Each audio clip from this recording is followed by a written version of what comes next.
Welcome to the NFT Investing 101 by Haymarket HQ. Today we're joined with Terry HIlsberg, who is our resident investor, and he's going to be our expert speaker tonight.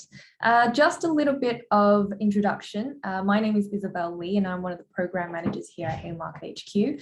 And for those of you who don't know what Haymarket HQ is, we're a co-working hub and we're based in Chinatown. Go back one slide, there we go.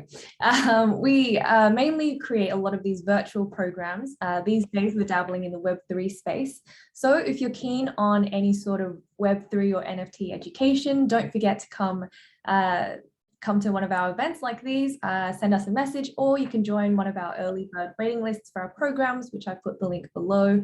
And of course, we're still dabbling in a lot of startups.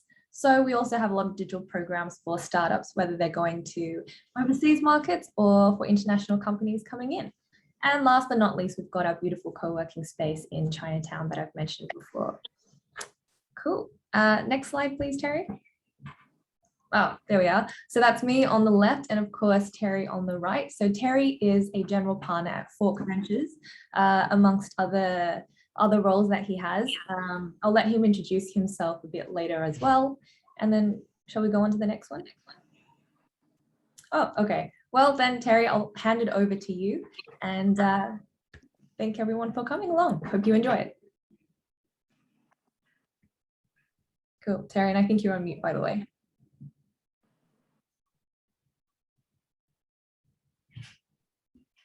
Okay, hello everyone. As Isabelle mentioned, my name's Terry HIlsberg. I'm one of the two general partners at a group called Fork Ventures. All we do is Web3 investing, and we've been doing that for now nearly 6 years. But as a background to before that, I've been either doing my own startups or been a venture capitalist for a long time, since 1987. And if you want to contact me on most social media, I'm at Terry HIlsberg. I've undoxed myself on nearly everything. Okay, so the disclosures then, that before we get going, I'd like to mention are that we, that is Fork Ventures, may have positions in many of the companies, projects or networks mentioned today, that many of those projects are also resident at Haymarket HQ, that I'm not a registered financial advisor and I won't be giving any financial advice. And most importantly, that does give you a bit of assurance as to my neutrality. Myself, I basically invest my own resources along with my partner's resource. So we don't manage other people's money. But most importantly, we ask you to do your own research and don't listen to too much what I have to say. And lastly, everything changes in Web3 day to day, and it's a giant roller coaster ride. Okay, so what we're going to talk about then is initially some background regarding NFT-related assets, and then how one can make investments and some of the strategies which haven't worked up to now, and how one might think about issues associated with making some investments going forward. But firstly, thank you for most of you for having filled in the questionnaire that Isabelle put in the sign-up form, which gave us a bit of insight into the fact that we have a lot of people who at the one end of the spectrum are really quite sophisticated investors, through to some people who still don't know what an NFT is. So we'll try and juggle it a bit and give everyone a bit of something. But the main objective will be to get me talking over in about 30 minutes so that we can sort of address your questions, because you did have a lot of questions.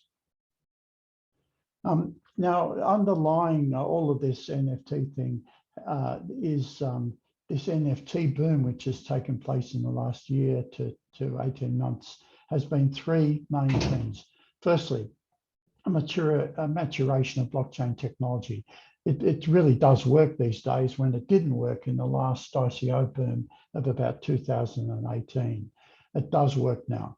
Secondly, digital assets are being adopted by more and more of the people. So if around 10% of the general population has some acquaintance with digital assets such as Ethereum or Bitcoin or NFTs. But I think an important thing which is not recognized by many people is that, frankly, it's a generational cult. There is a real generational shift underway, which is reflected in just the fact that people who, for instance, are into NFTs have their own terminology for talking to each other, which is a sub-terminology of the more general crypto terminology. And this is really quite different than much of what went on in Web 2 and the previous sort of internet eras. And lastly, and most importantly, a lot of this is being fueled by people, by retail investors and venture capital investors throwing money at it, sometimes wisely, sometimes not. But certainly there's a lot of money out there, which in turn leads to issues regarding scams and other things. So what is an NFT? It's effectively a piece of software that is unique. If something like Ethereum is Ethereum or Bitcoin are all the same, they're just like dollar notes effectively. Each NFT or non-fungible token is a unique thing. It's a unique artwork, it's a unique insurance contract, it's a unique something. And the use case, which most people know, is where those NFTs are in fact unique art objects. But there are many other use cases, and we'll deal with them briefly. And so we therefore, most of you will have seen various types of non-fungible token collectibles, which are art objects.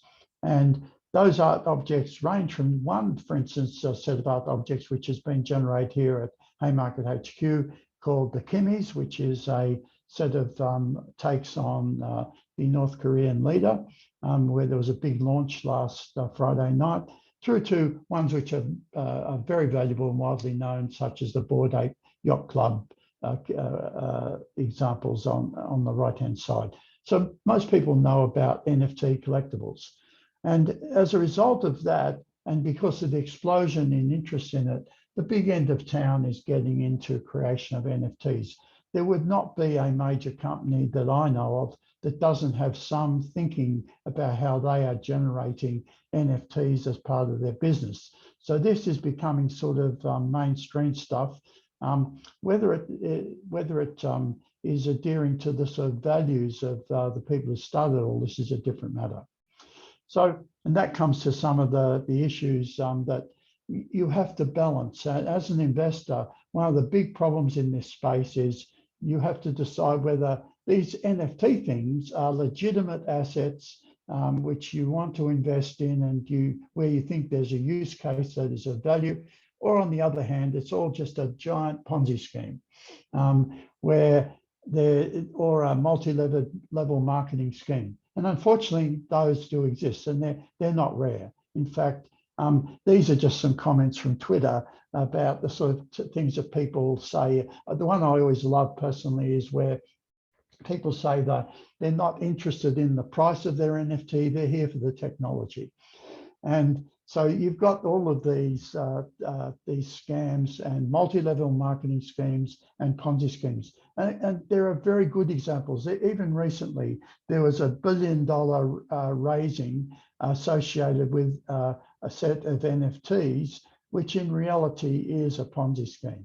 And a lot of insiders will make a lot of money over the next 6 months as that $1 billion goes from venture capital pockets to a network to the pockets of some particular people who know how to manipulate the system. So I'm not walking away from the fact that there are some dangerous things out there. But there are also a bunch of people who have an underlying view that the so-called Web 3 is different than Web 2 or our traditional internet, in a number of ways, and they have a number of values that they believe is underpinning Web3.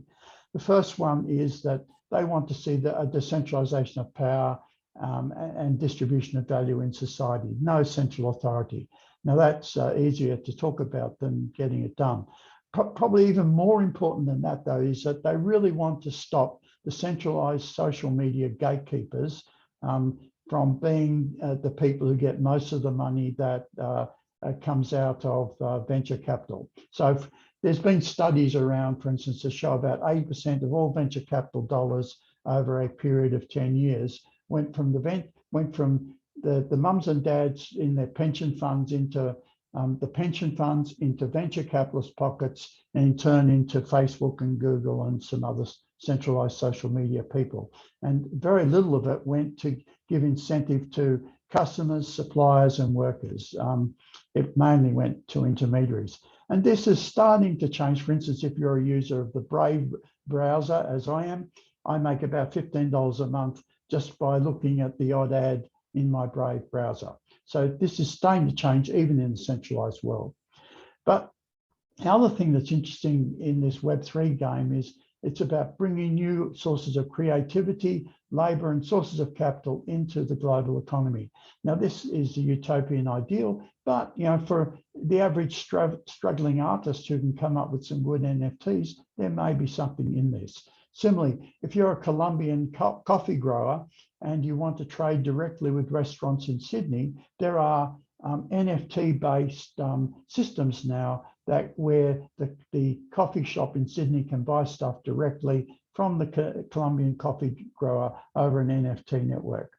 And next point is that objects in this NFT world are portable and composable. So the big use case here is in gaming, where, for instance, traditionally in gaming, you could not buy something in one game and transfer it to another game. And so the portability and composability of objects is something that's quite important in this sort of Web3 culture.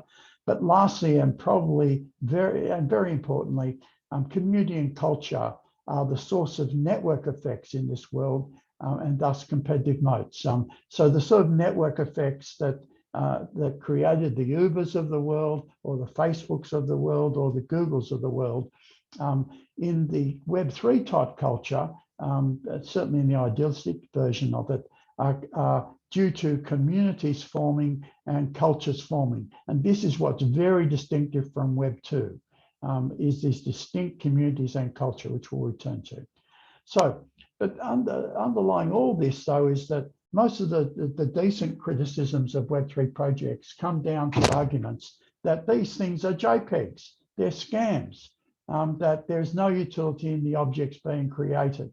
But that comes to the real question in society. What is value and how is it created? And without going too much back to my Marxist roots, the point here is that most, apart from sleep and somewhere to sleep and to eat, in the Maslow hierarchy of needs, apart from the lowest two levels, safety and physiological needs, most things are social or cultural constructs or personal constructs. And in other words, value is in the eye of the beholder, which often has a social context. And therefore, if you look, for instance, at a slide which in a previous presentation we gave about what do people value in NFT collections, out of the four main things that people value in artwork based, for instance, NFT collections, two of them are social constructs. Two of them have got to do with physical limitations upon supply, but the creation of community around a set of art objects or the creation of narrative, they are social constructs, as is most of life. And that's my point, that most of the Maslow hierarchy is a social construct, and most value in society is a social construct, and therefore nothing much is different with NFTs. So in the NFT use cases, the one that's famous now, of course, is the collectibles use case, which is the one that probably attracted most of you here tonight, which is about art. It's moving into music, and certainly in, for instance, in famous sports leagues, sports collectibles. And so that's the use case that we most know about. And the next one down that's also becoming quite famous now is games and in-game trade of in-game objects. So we've seen, for instance, very large financing of Sydney-based companies and networks in the last couple of weeks, like a couple of $100 million US, based around these new types of NFT-based games. Less prevalent yet is so-called financial NFTs, where there's something like an insurance contract, which is a unique thing, which is a contract, which is a software contract, which is unique. Each one is different. That, for instance, effectively securitizes something like a cow in Burma, or securitizes a crop of wheat in South Australia, and creates something on the internet that is a unique financial object, often associated with something in the real world. And then, so those first three are the main ones that sort of exist today, and I'll return a little bit to a couple of them. But there are other ones which are becoming enabled over time. So unlocking communities to create new economic activity is one that's sort of on the edge of use cases. And the best known example here is where you have gamers in the Philippines doing so-called play-to-earn games and making an income and being brought into to the global economy via NFTs. And then finally, there's whole new areas of social behavior which NFTs enable, where, for instance, people can organize themselves on a pseudo-anonymous basis to participate in learning activities which are decentralized. And these are barely being scratched, the surface is barely being scratched yet. But what I'm saying is that, broadly speaking, activities started in the easily understood stuff like collectibles, and that's got people excited, but it's moving gradually into all these other areas, and the money is following it. Now, to just give a couple of examples which are not obvious in those categories. One here is a project which I've been involved in for a number of years called Guardians of Earth, which is about the NFTization of observation of ecological wildlife in the real world. So kids go out, they cite something, take a photo of it, that becomes an NFT on the internet, which then has a scarcity value and real world monetary value associated with it. And this is a game which has been supported by investors and will go live in the very near future. Another example, which is sort of the other end of the spectrum of NFTs, is this is again a platform I'm involved in China, where 100,000 vending machines, soft drink machines, machines running car parks, print on demand machines, all sorts of machines that are connected to the internet are the use of those machines. For instance, if I go to a car park in Shenzhen, I can pay my, say, 10 renminbi an hour, and then that 10 renminbi can be automatically dispersed to 1,000 owners as soon as I pay my fee. And that's all done through the creation of an NFT around that object, namely the car parking space, and the contract with myself as the user. So that's a more example of a mass market financial NFT. So then these use cases, though, also rely upon there being a stack of things in place that support this. And this, I'll come back to this point, in that it's the old selling gold picks to gold miners type issue, as composed to, say, for instance, owning a collectible art object. So, for instance, there are many platforms now for doing what's called decentralized autonomous organizations, which one of our speakers spoke about a couple of weeks ago.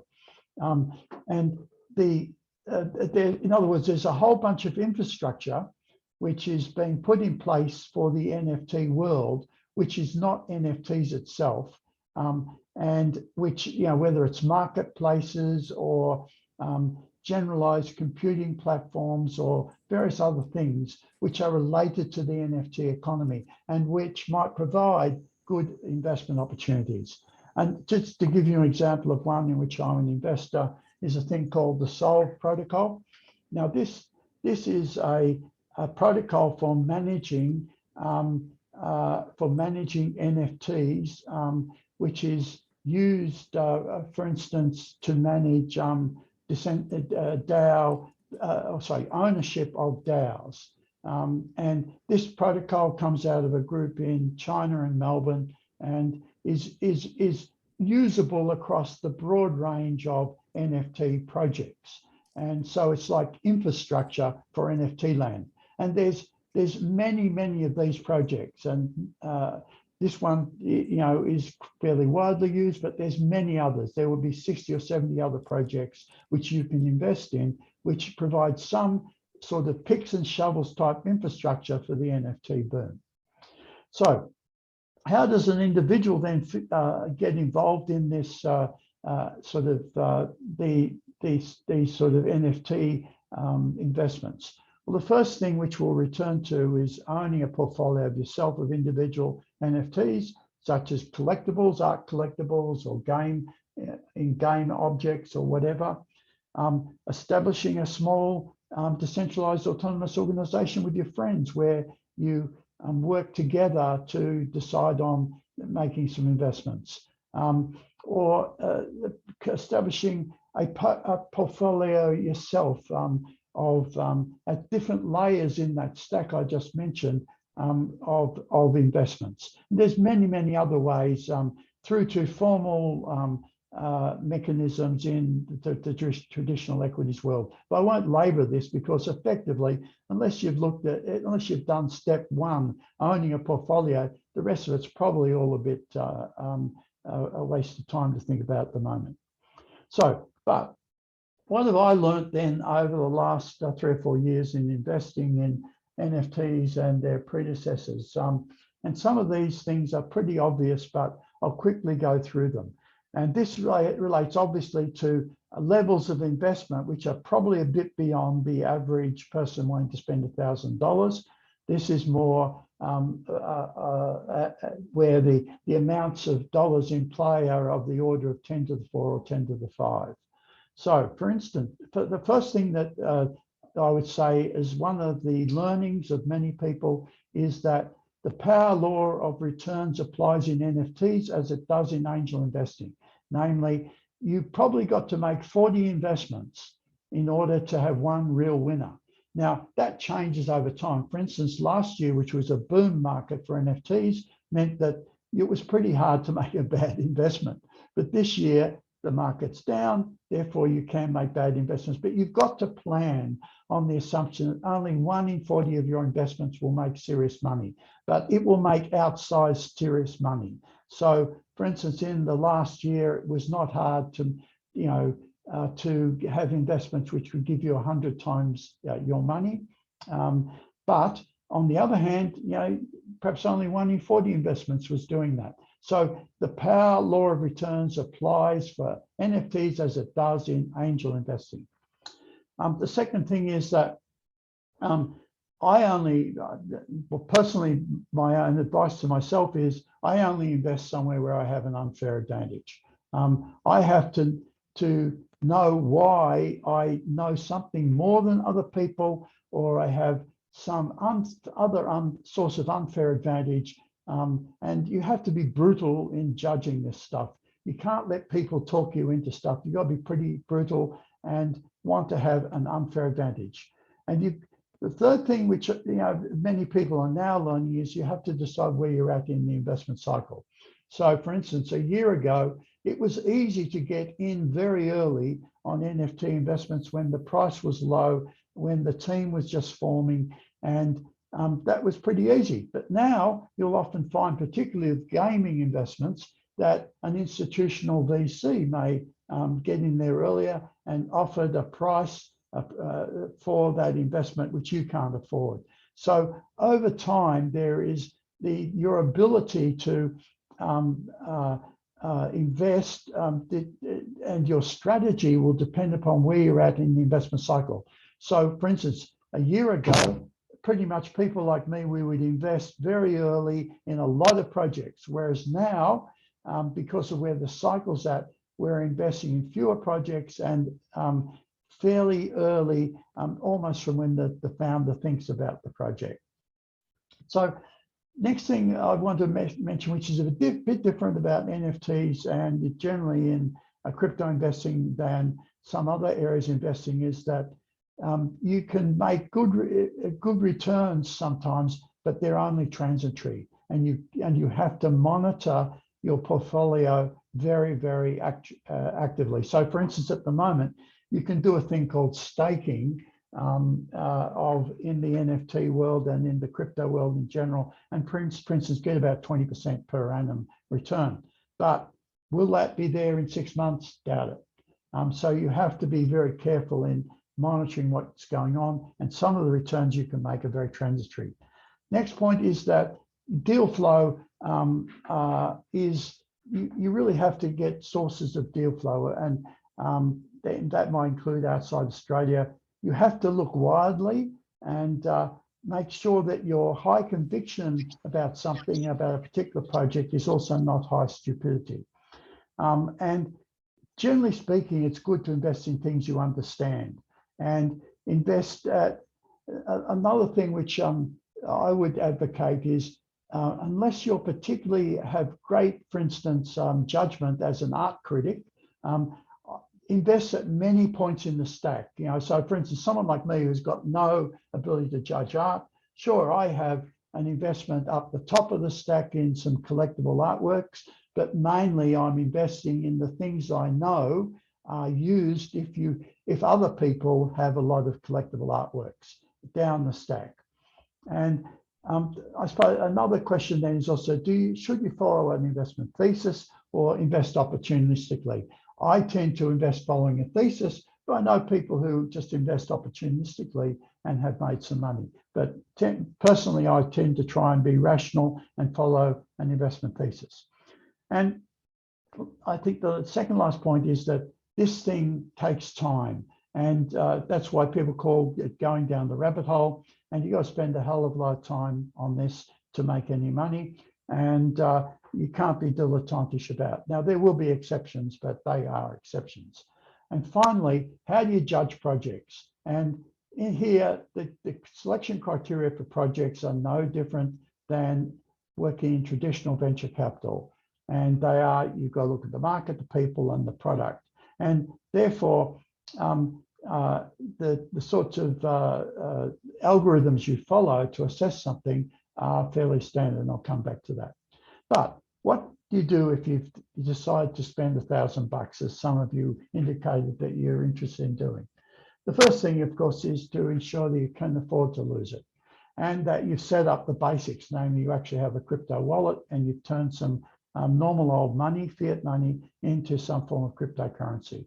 And I personally suggest that you also figure out what is your investment thesis. For instance, just going to invest in artworks because you have a really good eye at art, unlike myself, or are you going to, your thesis is you'll invest up and down the stack in stuff that facilitates, for instance, those artworks being widely viewed by people. And then once you've decided where you're going to invest or types of projects you'll invest in, the beautiful thing about crypto is that every project has a Discord group, and Discord is where you go to find out what the hell is going on. And you join the group and you become part of the community associated with projects, and you figure out, are these people on the up and up, or are they con artists? And how can you add some value in that group? And then you actually shell out some money, invest in perhaps in 3 or 4 levels. And what I've advocated here is you think about investing in a stack. So for instance, you might invest in underlying cryptocurrencies, one of the so-called layer 1 or 2 projects, whether it's an Ethereum or a Solana or a NEAR or whatever, a Polygon or whatever. There's 30 or 40 of them. And many of them are quite reputable and underpin many of the NFT ecosystems. Secondly, think about looking at buying into some of the investment DAOs. Some of the ways of you learning can come from investing in what's called an investment DAO. And perhaps you might allocate a small amount to that. Then actually perhaps buy some real art objects or in-game objects. And at the moment, for instance, the prices are down, you might decide that, this may have some good upside. And then if you get really sophisticated, you can decide to think about perhaps doing what's called staking some of your collectibles and earning some interest on them through other people using them or through various other use cases. But underlying all this, you need to decide upon a standard methodology for assessing each possible investment. And the good news is that through various things such as Odyssey DAO or through various really good people on Twitter, there are very good standardized methodologies for assessing projects. And you should go to some of these and try them out and systematically apply this to things you're thinking about investing in. So for all that though, how do you get started? And as I said, firstly, you've got to get some crypto. You've got to go to an exchange and spend your hard-earned dollars on it. You've got to set up a digital wallet, such as a MetaMask or one of the other wallets. And you really need to start getting into some of the online publications and Twitter accounts associated with this whole scene. But Twitter in particular, what's called crypto Twitter, is where a lot of the really good stuff is. And you need to think about, do you get involved in one or more communities and get a feel for how this works? So for instance, get involved with a project that you like, that has a Discord community. And then lastly, execute your investment plan. So where do you find NFT projects? You find them on Discord and Twitter. You also find them, for instance, if they're a collectible, on a thing called OpenSea, which is a marketplace. But there are many other so-called NFT marketplaces where you can find literally thousands of projects. And so you just get in there and find them. So lastly, education resources. There's tons of stuff around, and there's some really good writers who are consistently good, such as Chris Crantino, who's a US VC, and I think he writes is generally pretty good about NFTs. And there's also a lot of people talking about just all of the changes that are ongoing in the NFT market and how everything changes day to day. And so, for instance, follow the link that I've set out there. And lastly, I suppose, also read what the opposition is saying. There are some really smart people who think this is all just a giant con job, a giant multi-level marketing scheme or a giant Ponzi scheme, and who are very skeptical. And I really love it when people who've got into this space are able to put on one side of the paper what these people are saying, and on the other side what the what the Web3 people are saying, and then down the middle say who they believe and why. Until you get to that stage, in my view, you're flying a bit blind. When you can get to that stage, then you can start, I think, putting some serious money into this. Okay, thank you. And our last point, as Isabelle mentioned, we have a program where we're doing some more of these seminars and more of some more formal education programs. So if you'd like to sign up, just scan that particular QR code. Right, so now questions. Great, thanks so much, Terry, and hope you guys got quite a bit of valuable insight into NFT investing there. Yeah, you basically did my plug for me, Terry. So if you wanted to sign up for more of these educational programs, there's the QR code. I noticed when people were signing up to this event, a lot of people actually wrote they wanted to learn a little bit more about NFTs in general. We previously did 2 sessions similar to this. One was an introductory, what is an NFT? Basically NFT basics, why are they valuable, why you should get into them.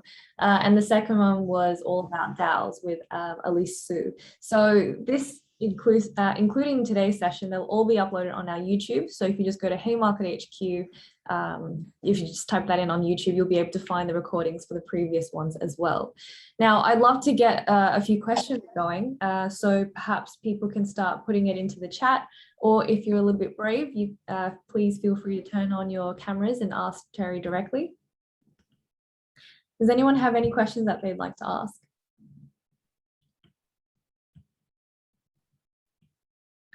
Or potentially, Terry, what were some of the questions that you found particularly interesting in the sign-up forms? I've forgotten, to be honest. Oh, we've actually got one here. Adam asks, how does the floor price work? How does the floor price work in OpenSea? Is that, or in any of the yeah, so Adam says yes in OpenSea. Yeah, well, basically the person selling something sets it, and it's the floor price. Unless you change it, it won't be, a contract can't be completed. And that's the way it works across most of these NFT marketplaces. Cool. So, we've got one. Oh, sorry, Adam, continue. So is it? Thanks, Terry. That was a really insightful talk. So thanks for taking us through it. With the floor price, it doesn't necessarily mean that that's the value, does it? It's just the lowest offer that's been issued for that asset. Yeah. So, for instance, I own an NFT which is associated with the world record holder marathon runner, and effectively is a one-stop interview with that guy, and that NFT. We have set the ridiculous floor price at 40 ETH. I think we bought it for 8 ETH, and we'll just wait. We don't want to get rid of it. If it's if someone eventually wants to pay us 40 ETH, we'll be very happy. That's awesome. Well, good luck there.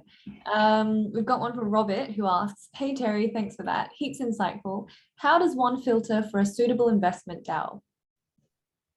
That's a very good question, and the only way I've been able to figure it out is just belong to a whole bunch of Discord groups and follow the community. I find in general with projects that so everybody probably knows that Discord is the sort of NFT world community, and it's generally speaking much more civilized than the thing it replaced is over on Telegram, which is where the sort of the crypto world works, or the DeFi world works in general. And whereas everyone over on Telegram just wants to know when the moon, on the Discord groups, you tend to find that the communities are a bit more engaging. And if people can build, one of the laws I've got is, if people can build a community around a project, including an investment DAO, say of 5,000 people who have interest in that investment DAO, and have, say, a couple of hundred active participants, then it's probably worth looking at and looking if the people are on the up and up. And whereas, if it's just some lunatic like me raving on, and people are just consuming, then it probably isn't worth belonging to, which goes to the fact that DAOs are no different than the rest of the whole NFT world, in that the value is in the community. So if the community wants to get rid of Facebook taking all the money and wants to be directly rewarded, then they've got to do something. And so this comes to the so-called token economics of communities, and DAOs are no different. So the best DAOs have very good algorithms for allocating value to community members who are creating value for the other members. And so it's sort of like, in a way, a good DAO Discord group is like a giant learning academy where it's not only the teacher, namely the founders of the DAO who are dispensing wisdom, it's also the participants who are assisting each other to learn. Peer-to-peer learning, in other words, at its finest. So I look for that peer-to-peer learning to see if the DAO is going to work, because if people can do peer-to-peer learning in a respectful manner, then you've got a chance of success, in my view. Great answer there. Hope that answers your question, Robert. We've got one from Zurays. I'm so sorry if I butchered your name. How do we decide the theme of the project? And should we look for something of the community issues or something else? So asking in the context of, so I'm in the process of launching my own NFT project. Just to clarify, do you mean how to decide on the theme of your NFT project? All right.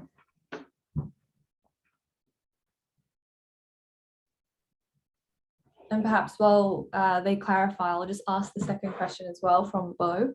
I'm a Web3 developer working on a number of projects, some with very serious investments such as Africa Rare. I'm yet to buy an NFT after being in crypto since 2014. Do you think it hurts to be too technically informed? I have a sociology background too, but my technicals cloud my judgment and I find it hard to see it from a different value perspective. Yeah, I'll answer the second question first because it's much easier. It's interesting.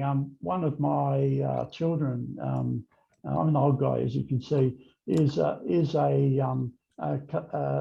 crypto type native person who's a developer, and that he came into this whole NFT thing about 4 months ago, extremely skeptical, because he had come up through the ranks in, as a Solidity coder and, hardcore crypto, thinking this NFT stuff's just a bunch of fluff. And that attitude is sort of pervades a lot of the hardcore traditional crypto community.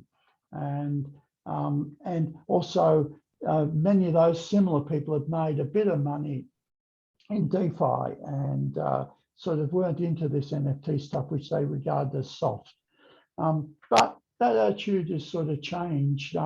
And part of the change is that people have realized the functionality that you can get out of NFTs. In other words, if a non-fungible token is just a unique software contract or set of software, then the things that you can do with it are really quite amazing. And the simple use cases that are often given, which is again related to collectibles, are, for instance, the collection of royalties many years after a painting has been sold, for instance, and through a programmable NFT. Now, but that is very simple compared with some of the NFT use cases now, which the example I gave in China, where literally millions of transactions will be done today, where the NFTs, the NFT software contract will take in some money from somebody buying something, a can of soft drink, say a can of soft drink for 10 renminbi, and that can go, say, to 1,000 people and automatically into their WeChat or Alipay accounts through micropayments immediately.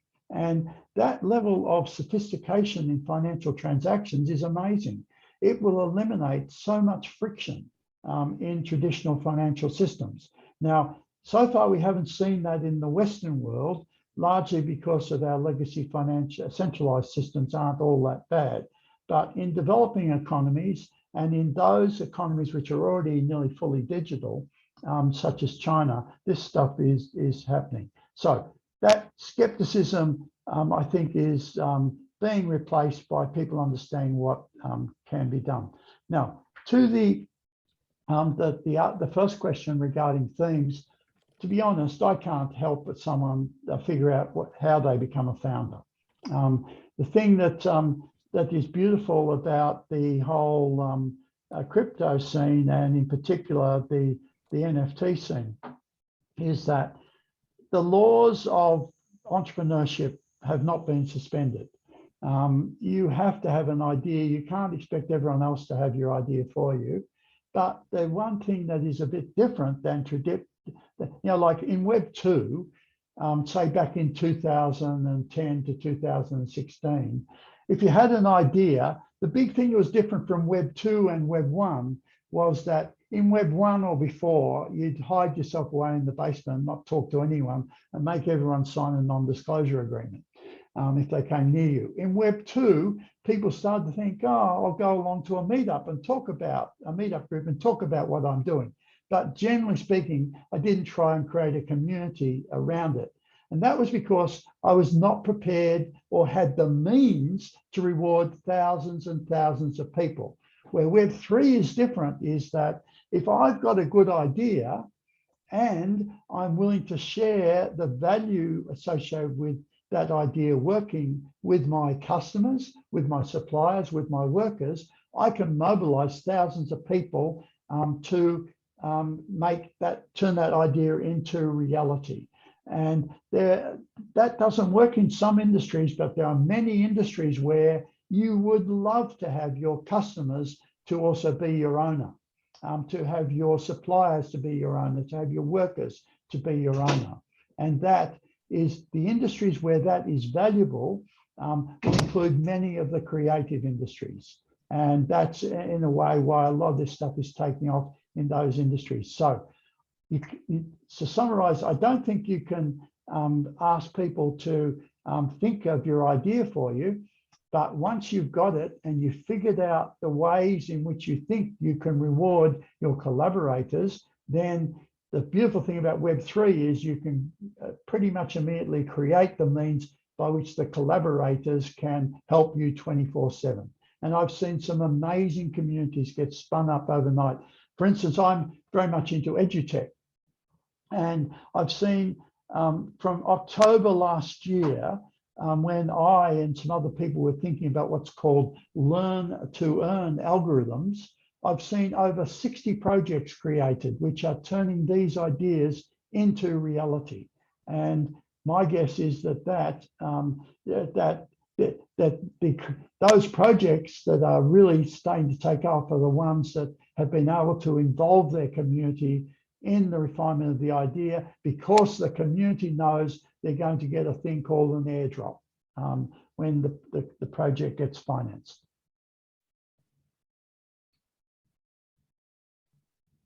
Great. Does anyone else have any questions? I think we've got space just for a couple more. And of course, thank you both for your great question as well.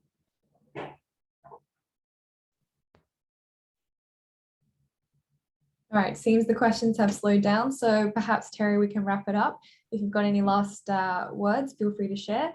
Otherwise, no, continue. One other thing, which somebody here made the point about, I